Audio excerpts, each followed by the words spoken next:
All right, so here's a couple questions that you're definitely going to want to ask yourself if you're considering creating an art blog, okay? So, number one, what do you want to accomplish with your blog? Okay, so that's a really important question. You want to know, what do you want the end results to be?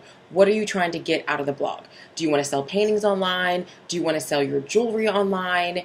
I don't know. Maybe you are working on some fashion designs. Do you want to make people aware of what you have coming up, what your concepts are? Are you interested in, I don't know, having people view your fashion sketches? Whatever it is, figure out what your goal is.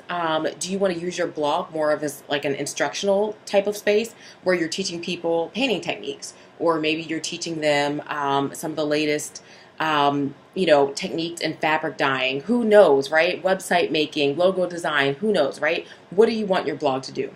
Okay, so ask yourself that question. And then the second thing that you're going to want to ask yourself is, how often do you want to blog? Or how often do you have time to blog? Okay, so blogging doesn't necessarily have to be time consuming. It all just depends on what you want to put out there and what you're best at. Okay, so if you want to blog maybe once a week just to keep people up to date on what's happening in your studio, let them know what you have for sale that week. Maybe you have some new items that just came in, or you have a new painting that you just finished and you're selling prints, or you're selling the original. I don't know. Maybe you want to send that out and let people know that, hey, you just did a new blog post and it features all of the things that I just listed above. All right. Maybe you want to blog once a month.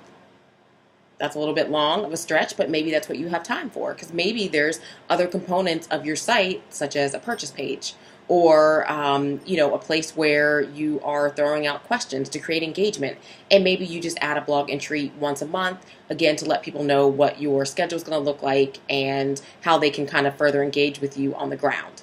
So again, you determine it. Your blog is, anything that you want it to be, and we'll talk about that a little bit later on. But remember, your blog is your home. You can do whatever it is that you'd like to do with it.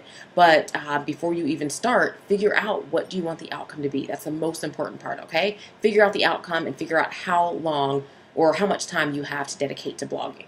All right, so hopefully that helped, and we'll see you in the next video, and that will tell you the second thing that you need to do once you determine that, yes, you do want to start an art blog.